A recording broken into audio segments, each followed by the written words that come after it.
dia a você, telespectador da TV Brasília. Está entrando no ar o programa Tribuna Livre, que, como você sabe, é um oferecimento das lojas Nil, que fica ali no Conjunto Nacional no Térreo, e no Taguatinga Shopping. É também um oferecimento da Prismac Turismos, né? A Prismac, como você sabe, fica ali no Garvey Park Hotel, né, no setor hoteleiro norte, e vende a passagem aérea online mais barata do nosso país. E também é um oferecimento do restaurante Esquina Mineira, que fica na 704, 705 Norte e serve a melhor comida mineira dessa cidade. Mas hoje nós estamos aqui com a nossa bancada cheia, nós estamos aqui com o João Eduardo Zisman, né? O nosso articulista político, estamos com o Luiz Solano, que é o nosso repórter do Planalto, e hoje vamos discutir alguns temas que agendaram, né, todos os noticiários da semana, né? O primeiro é a questão aí da invasão dos ratos na nossa cidade, né? E o Solano é que parece que sentiu até na pele, né, essa invasão, né? Exatamente. Além de ser o bom dia, Solano. Bom dia. Não são os ratos de cabeça, tronco e membros, ratos políticos, mas são os ratos roedores que estão invadindo Brasília. A quadra 706, onde eu moro, está infestada de ratos. Eu, semana passada, fui obrigado a ir numa loja vende esses artigos para matar ratos e consegui pelo menos brecar alguns que estavam circulando. O interessante, ô Ribeiro, João, é que eles aparecem de madrugada, por volta das 2, 3 da manhã, são centenas de ratos circulando ali na 706, 707. Um outro detalhe, fora esse horário da madrugada, eles estão invadindo também as casas durante o dia. Na W3 tem uma casa que está abandonada. Eu vi do restaurante onde eu estava almoçando, pelo menos 3 ratos, tamanho família, do tamanho de um gato, e o que chamou a atenção das pessoas que ali estavam transitando. Então, eu acho que deve ser tomada uma providência imediata por parte do governo, porque rato transmite doença e mata. Vi, inclusive, aqui algum tempo atrás, uma menina que pisou no xixi do rato, uma semana depois ela estava morta. Então, acho que essa é uma discussão que a sociedade também deve entrar, o governo deve entrar, porque a invasão dos ratos ela é realmente muito grande. Você, Joãozinho? Isso é surpreendente, né? Em pleno capital federal, né? A convivência dos cidadãos com ratos, né? Em que pese que a gente já está acostumado a conviver com ratos, né? De cabeça e tronco e membro, o jeito só quando fala, mas desses roedores é complicado, difícil, né? Já é demais, né? É verdade, mas a gente sabe também que isso mostra o quanto a cidade está descuidada, né? Não tem quem cuide da cidade, né? Não temos governo e aí acontece esse tipo de coisa, né? Quer dizer, é uma sujeira, porque a sujeira é que atrai o rato, né? Agora veja bem, hein? Na semana passada, um restaurante fino lá da 105, 2 ratos brigando às 2 horas da tarde. Esse fato foi inclusive noticiado por um jornal aqui de Brasília, que me chamou a atenção, né? E que esta era a hora de chamar a atenção da sociedade, do governo, porque até nos restaurantes já estão brigando. O dono do restaurante disse que ele tinha uma janela aberta, então esse deve ser um rato voador. Mas o prefeito das 700, o Hamilton Figueiredo, aqui nesse programa mesmo, já a questão de uns 15 dias atrás, ele já tinha denunciado a situação de abandono, porque vivem ali as 700. É verdade, né? é verdade. Com muito mato, depredação, enfim. Não assombra essa denúncia que o Solano faz agora de ratos ali nas 700 e nas roedores, né? Não assombra, não assombra. Seria importante que o governo que assiste o nosso programa, nós sabemos disso, né? Tratasse de buscar, né? Limpar pelo menos a cidade, quer dizer, o governo é responsável pela limpeza da cidade, então trate de fazer o que tem que fazer para que a população não venha enfrentar problemas que ela não precisaria ter, né? Mas nós temos um outro tema aí, João, que é muito interessante, né? Finalmente o Ministério Público Federal determinou a abertura de inquérito para apurar o envolvimento do ex-presidente Luiz Inácio Lula da Silva, né, no Mensalão. Quer dizer, fato que ele, durante todos os anos, negou que tivesse conhecimento, né? E o Marcos Valério, depois de ser condenado a 40 anos de cadeia, verificando que a promessa não foi cumprida, né, que ele ia sair solto, né, resolveu contar a verdade, né? E parece que trouxe muitos elementos, né, para que o Ministério Público determinasse a abertura do inquérito, né? Então, Lula hoje, formalmente, está sendo investigado em razão do seu envolvimento no Mensalão, né? Isso é muito bom porque realmente vai clarear e vai esclarecer se de fato o presidente é responsável ou não, ou se estava envolvido ou não no que se convencional chamado do escândalo do Mensalão. Mensalão do PT, né? Do Mensalão do PT. Enfim, as denúncias não são em vão, né? Do Marcos Valério. Tanto é que o Ministério Público encontrou indícios que levaram a abrir e instaurar um inquérito para investigar o presidente Lula, o ex-presidente Lula. Só para relembrar para o nosso telespectador, no dia 2 de agosto do ano passado, o Supremo Tribunal Federal, que é a Suprema Corte deste país, começou o julgamento do Mensalão e culminou por condenar mais de 30 pessoas, principalmente a cúpula dirigente do PT, pelo escândalo do Mensalão, que consistia basicamente em roubar dinheiro público para os bolsos, né, de alguns membros e também até para partidos, essa coisa toda. E a denúncia hoje do Ministério Público, aliás, a denúncia não, a determinação da abertura do inquérito, para investigar a transferência de 7 milhões de reais da Portugal Telecom para os cofres do PT. Então, envolve o partido. Quer dizer, todos nós sabemos que em partidos políticos e em qualquer agremiação você encontra pessoas que fazem malfeitos no dito da Dilma Rousseff, né? Agora, no caso do julgamento do Mensalão, aí julgou-se o Mensalão do PT, foi o partido, né? Ribeiro, mas aqui a gente já tinha cansado de falar que os dois ex-presidentes do partido, Genuíno o Genuíno e Disseu, foram peças fundamentais, tanto é que foram condenados, né, e foram réus, vamos dizer assim, de primeira ordem do processo Mensalão. Evidentemente que eles agiam não em benefício exclusivamente próprio, mas em benefício de um estabelecimento governamental, do próprio partido. Então, é evidente que o partido, o PT, era o principal beneficiário de toda aquela estrutura que se formou em razão do Mensalão. Então, não é surpresa essas transferências bancárias, essas denúncias, essas novas denúncias. Enfim, a surpresa maior é que as denúncias do Marco Valério foram levadas a sério. Né? Como nós dissemos aqui, quer dizer, não interessa... de quem vem a denúncia, de quem né? vem, não interessa se o sujeito é bom ou é ruim, é santo ou não é. O que interessa é saber se a denúncia é verdadeira. Na verdade, você como jurista sabe muito bem que quando se quebra, na maioria das vezes, as denúncias partem dos integrantes do esquema. Então, Marco Valério, em que pese a credibilidade dele ser fraca ou ser boa... Mas enfim, era um dos principais operava e transitava junto de todos eles, frequentou reuniões no Palácio, enfim, ele estava ali no burburinho e funcionava junto com todos eles. Enfim, a denúncia tinha que ter sido levada a sério há muito, muito tempo, né? Agora um detalhe, João. Quem vendeu as 25 camas para os condenados deve estar feliz, porque vai vender mais uma cama. Com esse julgamento, que o presidente Lula se cuide, porque agora são 26 camas para os condenados do Mensalão. Na verdade, a gente... Tem um acordo agora que está sendo... Estão tentando protelar, agora, né? Estão tentando protelar, estão tentando... E é legítimo. Mas o Fux que a já defesa disse que não. procure, né? O Fux vai ser cumprido o prazo legal. Mas eu acho que o importante é o seguinte, é aquilo que a nação sabia o tempo inteiro, né? Essa história de o Lula dizer que desconhecia, né? Mas o importante, o Ministério Público Federal encontrou elementos, tanto encontrou, que determinou a abertura do inquérito. Ou seja, Lula hoje é investigado, né?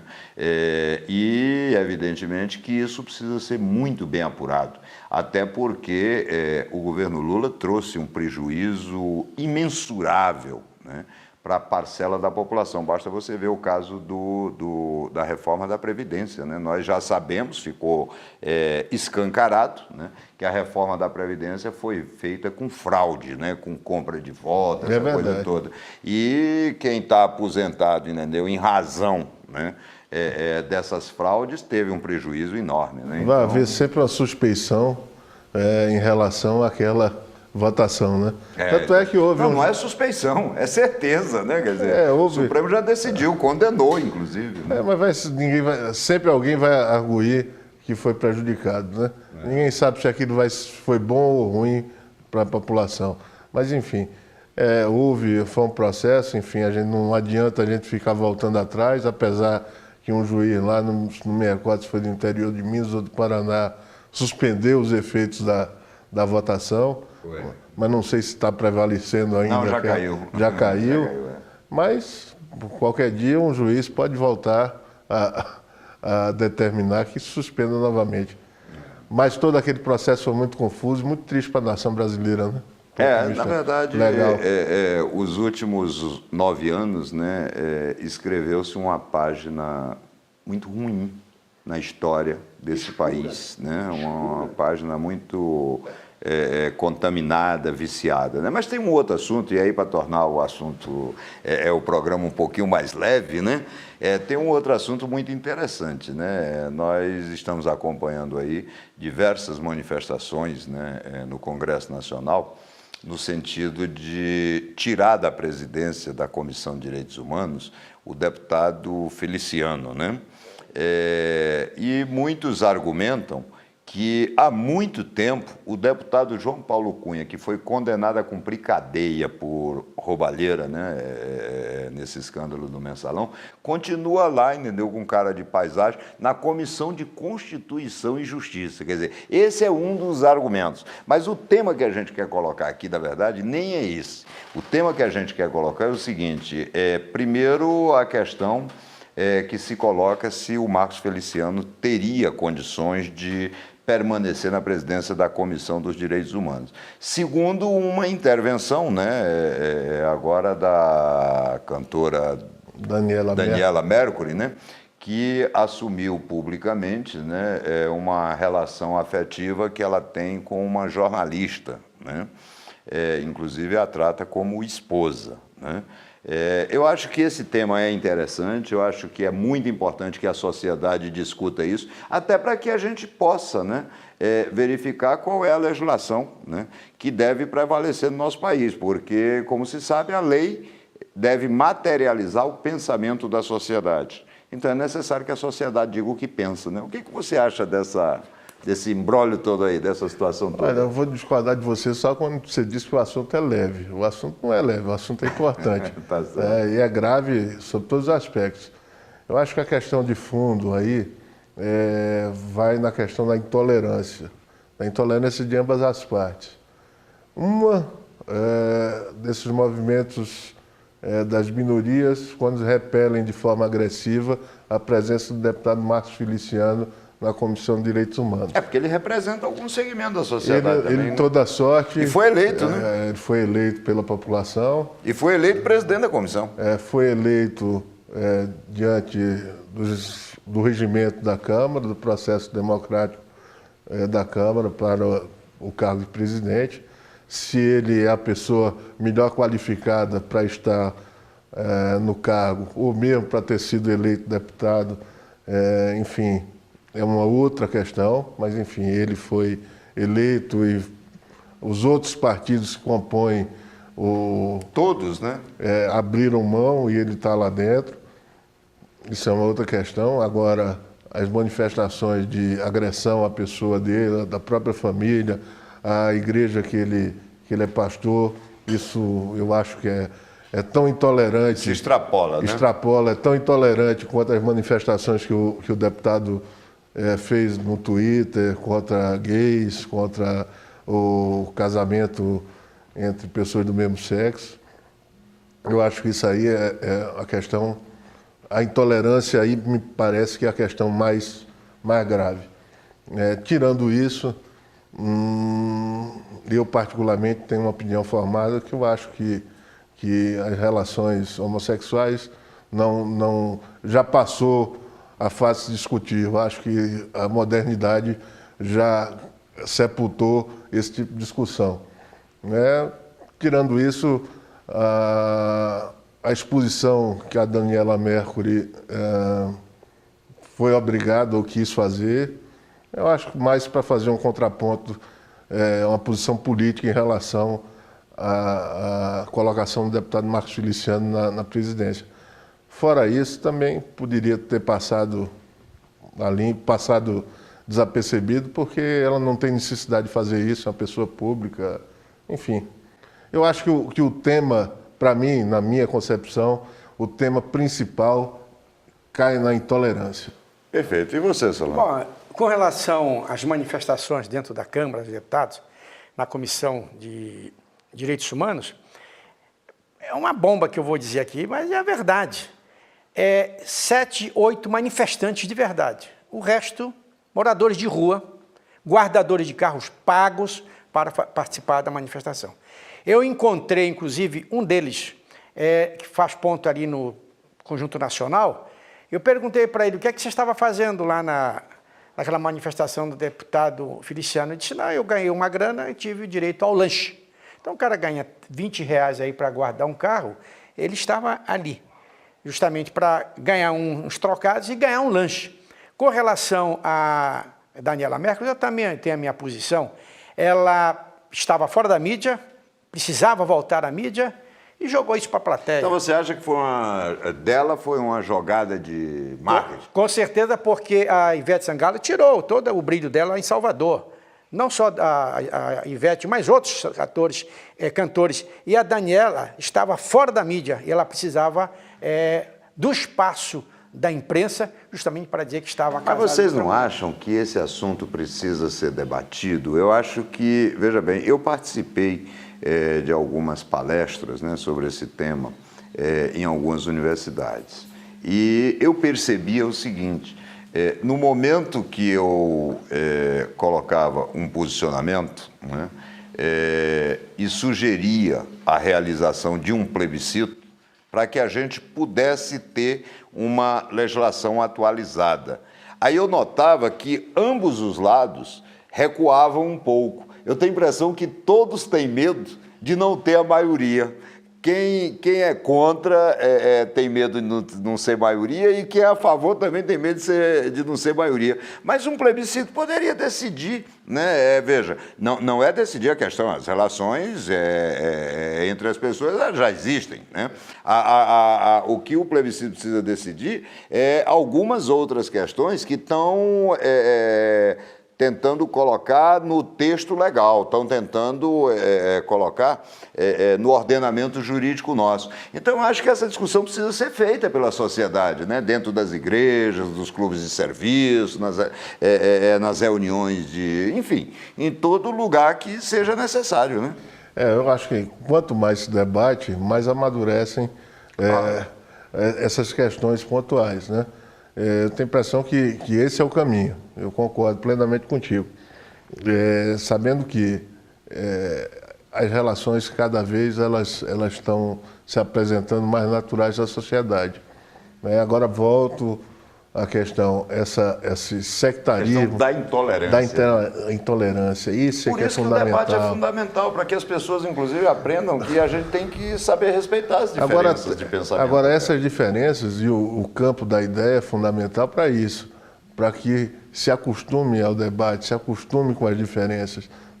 Não adianta você querer rejeitar as diferenças logo de pronto. É evidente que o deputado Feliciano foi extremamente infeliz em se posicionar de forma grotesca mesmo no Twitter, eu repeli as relações homossexuais, enfim. É um absurdo hoje, não cabe. E além do mais que ele é um homem religioso, ele deveria ter uma postura completamente diferente em relação às próprias relações humanas, né? Mas enfim, também não cabe... Existe a intolerância por parte daqueles que repelem e existe também a intolerância daqueles que não admitem que alguém seja contra. Não cabe também aos intelectuais dos movimentos gays, dos movimentos das minorias, em repelir o deputado de forma a também não aceitar o posicionamento dele, porque só no debate é possível confrontar as informações. Mas vamos assumir um compromisso aqui? Eu acho que nós poderíamos um dia trazer algumas pessoas, né, que pensem, né, que já tenham o seu entendimento formado, né? Para que a gente possa fazer um debate aqui, né? Inclusive, Eu acho que esse debate é fundamental. né? Esse debate vai atingir toda a sociedade. Eu conversei com o Ribeiro, eu acho que já tenho na ponta da agulha uma pessoa para trazer. Vou trabalhar esta semana, com certeza ela vai aceitar o nosso convite e ela tem muita coisa para falar sobre esse tema, que é um tema palpitante e que a sociedade brasileira precisa saber. Perfeito. Bem, eu fiz essa proposta até porque também nosso tempo é curto, né? Nós gostaríamos de ficar aqui debatendo o tempo inteiro, mas o tempo do nosso programa é meia hora, como vocês sabem, né? Então, nós precisamos interromper agora. Mas daqui a pouco o Tribuna Livre volta aí com o esporte e com o direito do consumidor. Estamos de volta com o Tribuna Livre, né? E você está vendo a gente sorridente aqui, é porque acontece cada coisa fora do ar, mas o importante é o seguinte: vamos discutir um pouquinho do futebol e a crise do futebol do Rio de Janeiro, hein, ô Joãozinho? Você vê os dois grandes, né? Dois gigantes do futebol do Rio de Janeiro, Vasco e Flamengo, já... Digamos que são os maiores, né, que estão fora. É uma pena, né? Isso aí vocês devem considerar que isso é dor de cotovelo. Continue sua análise. Tem um tricolorzinho que quer ser grande, mas não conseguiu. Mas vai chegar lá. Mas, enfim, uma tragédia para o futebol carioca não ter Flamengo e Vasco nas finais do campeonato, né? Isso mostra a decadência do futebol. E para piorar, diz que a desgraça pouco é bobagem, né? Não tem mais estádio também, né? Pois é, agora com Maracanã ninguém sabe quando vai estar pronto. O Engenhão... O Engenhão agora com essa... E vai jogar agora. O melhor estádio passou a ser São Januário.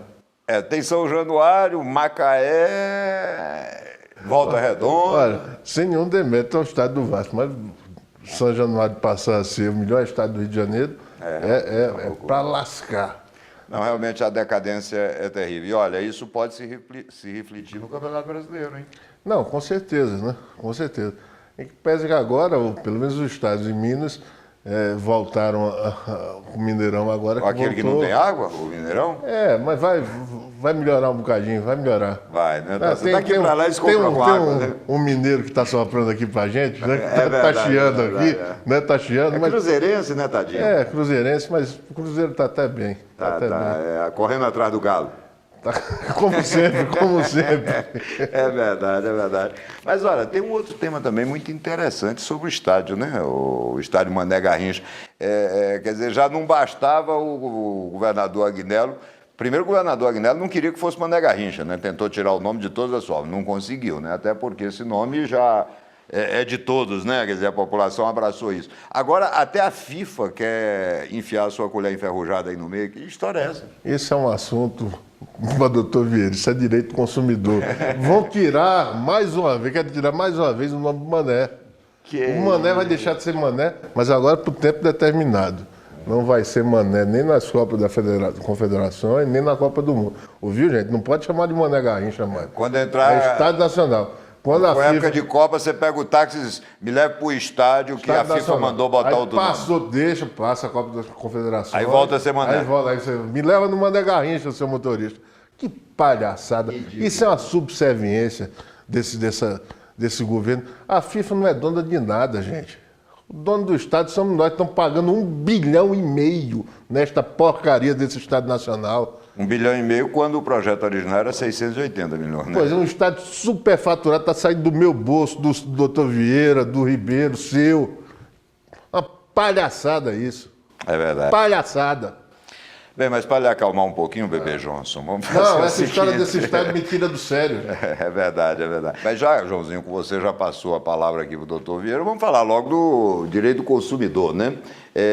O doutor Vieira foi consultado por um telespectador que disse que comprou, né, um imóvel, né? Deu 20 mil de sinal, esse pagamento foi feito via transferência bancária, né? E quando ele foi olhar, esse imóvel já tinha sido vendido para outra pessoa. O que fazer, doutor Vieira, diante de uma situação dessa para que o sujeito possa se proteger diante disso? Doutor Ribeiro, isso é um caso recorrente no Brasil inteiro, porque, na verdade, faltou aí para o adquirente algumas orientações como ele deve proceder. A transferência deve ser paga simultaneamente à assinatura do contrato. Ou seja, na hora que assina o contrato, paga. Na hora que assina o contrato, paga por meio de cheque cruzado e nominal ao empreendimento. Porque aí é mais seguro, né? Aí evita maiores problemas. Perfeito. E como é que ele faz agora, Vieira, para receber esse dinheiro de volta, para conseguir recuperar seu dinheiro? No caso aí, doutor Ribeiro, se ele pagou esse sinal primeiro do que o segundo adquirente, ele legalmente tem direito de preferência ao imóvel, se assim ele interessar.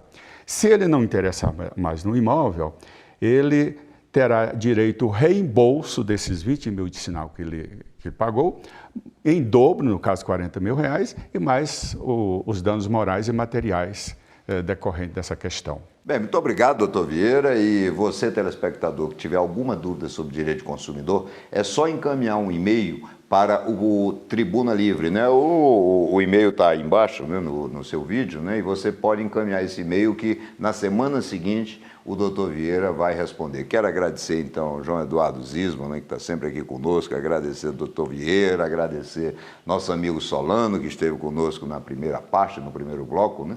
Mas quero também agradecer aos nossos anunciantes, né? Quero agradecer ao restaurante Esquina Mineira, que fica na 704, 705 Norte, às lojas Nil, que fica lá no Taguatinga Shopping e no Conjunto Nacional Térreo.